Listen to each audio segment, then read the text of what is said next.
What's going on, it's Suck and I'm back with a brand new video on SuperDuprTech, and in today's video I'll be showing you what it was like when I ran a handful of tests on the most expensive M3 Max 16-inch MacBook Pro.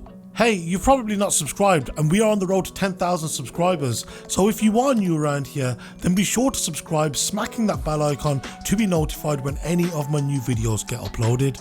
But without any further ado, let's hit the titles.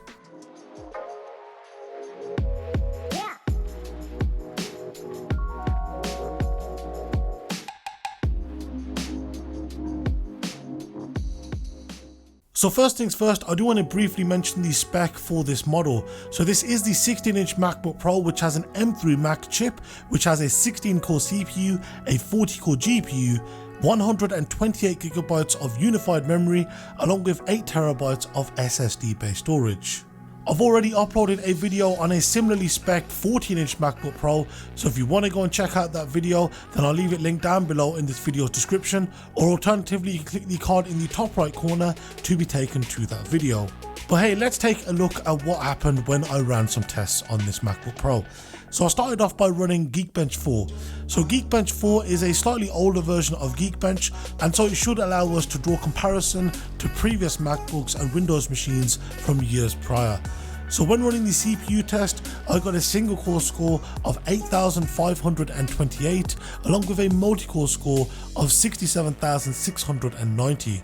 And when it comes to running the OpenCL compute test through GeekBench 4, I got OpenCL scores of 318,439, and when it comes to running the Metal compute test, I got a score of 262,738. I also ran GeekBench 5, and when running the CPU test, I got single core scores of 1,770 along with multi-core scores of 18,241. And when running the OpenCL compute test through GeekBench 5, I got a score of 71,747, and when running the Metal compute test, I got a score of 93,988. I also ran the latest version of GeekBench, being GeekBench 6, and when running the CPU test, I got a single core score of 3,171 with a multi-core score of 20,857.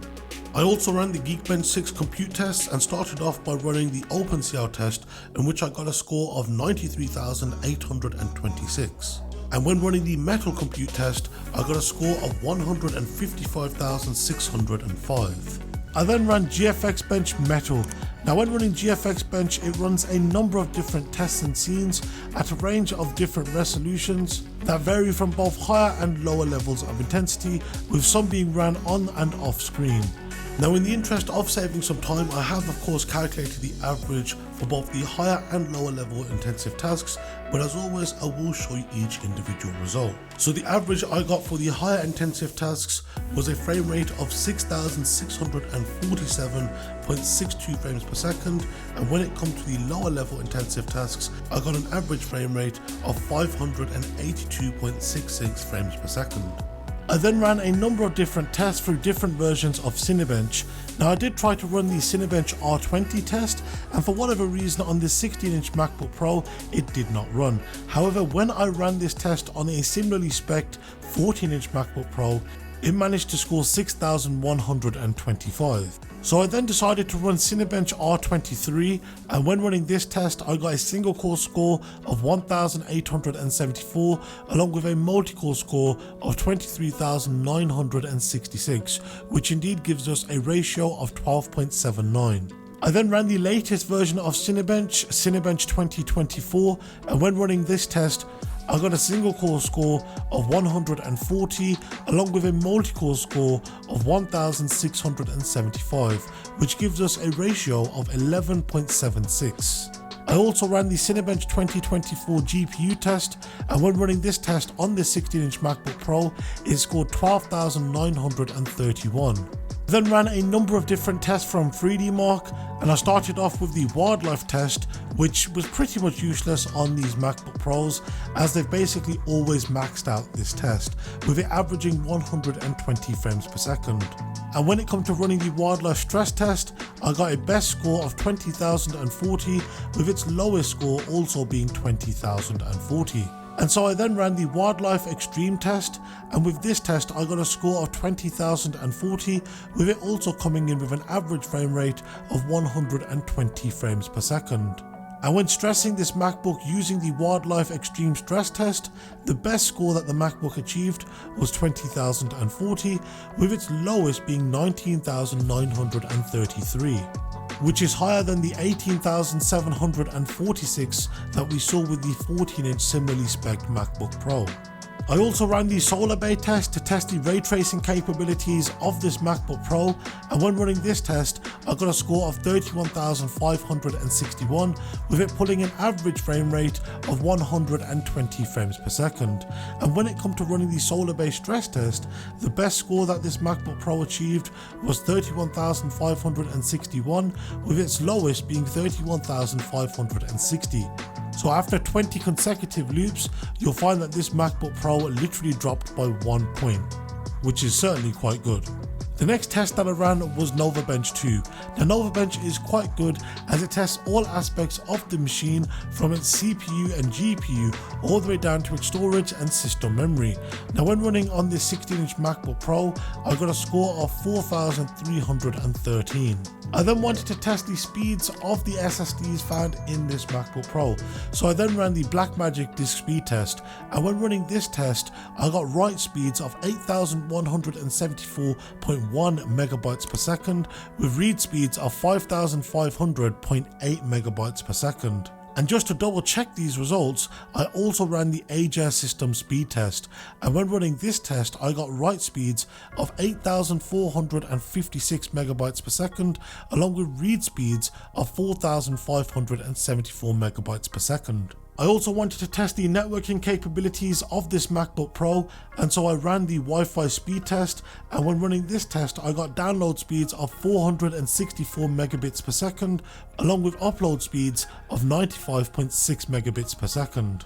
I also ran the Antutu HTML5 browser benchmark, and when running this test I got a score of 94,749, and when running the Speedometer 2.0 test, the highest score that it pulled was 650.7. I also ran the V-Ray benchmark and got a score of 14,397. I also wanted to test the 3D rendering times of this MacBook Pro, so I rendered a number of different scenes through Blender and Blender 4.0. And so when it comes to rendering the classroom scene using the CPU through Blender, it took 4 minutes and 39 seconds to complete, whereas when it comes to using the GPU, it did this in 41 seconds. When it comes to rendering the BMW scene using the CPU, it completed it in 2 minutes flat, and when using the GPU it did this in 20 seconds, which I'd already thought was quite impressive. But when it comes to using Blender 4.0, which takes advantage of the ray tracing capabilities of this MacBook Pro, when using the CPU to render the classroom scene, it now completed it in 3 minutes and 26 seconds, and it also took 24 seconds to complete when using the GPU. And so we can clearly see that there is quite the improvement just in these scores alone. But when it comes to using the CPU to render the BMW scene through Blender 4.0, it now completed it in 1 minute 30 seconds, and when it comes to using the GPU, it now completed it in 12 seconds. Honestly, I was quite impressed by these figures. Ahead of me uploading the gaming video, I wanted to get a sense as to what I could expect from this MacBook Pro, so I ran the Shadow of the Tomb Raider benchmark at a range of different resolutions. So I started off by running at this MacBook Pro's native resolution of 3456 by 2234, and when keeping the graphics settings to high, it managed to render 6,665 frames for an average frame rate of 42 frames per second, and when dropping the resolution to medium quality, it now rendered 7,533 frames, with it now averaging 47 frames per second. When the resolution was lowered to 2560 by 1600 but the graphics settings kept to high, it now rendered 13,018 frames for an average frame rate of 83 frames per second. When the graphics settings was dropped to medium at this 2560 by 1600 resolution, it now rendered 13,886 frames for an average frame rate of 89 frames per second.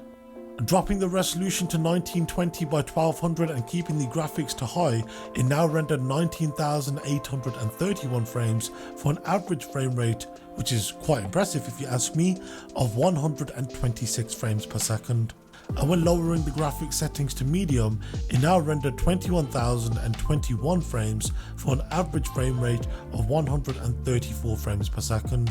And the last time that I lowered this resolution down to 1152 by 768 and kept the graphics settings to high, it now rendered 26,104 frames for an average frame rate of 166 frames per second. And when dropping the graphics settings to medium, it now rendered 27,406 frames for an average frame rate of 175 frames per second. I then exported a 5-minute 29-second video project through Final Cut Pro, and when exporting to H.264 at a full HD resolution, it took 26 seconds to export, and when exporting at a 4K resolution, that's 3840 by 2160, it took 1 minute and 25 seconds to export. I also ran the Heaven and Valley test from Unigine benchmarking tools. When running the Heaven benchmarking test at the resolution of 1728 by 1117, it scored 4,119 with an average frame rate of 163.5 frames per second. And when the resolution was lowered to 1440 by 900, it now scored 4,175 with an average frame rate of 165.7 frames per second.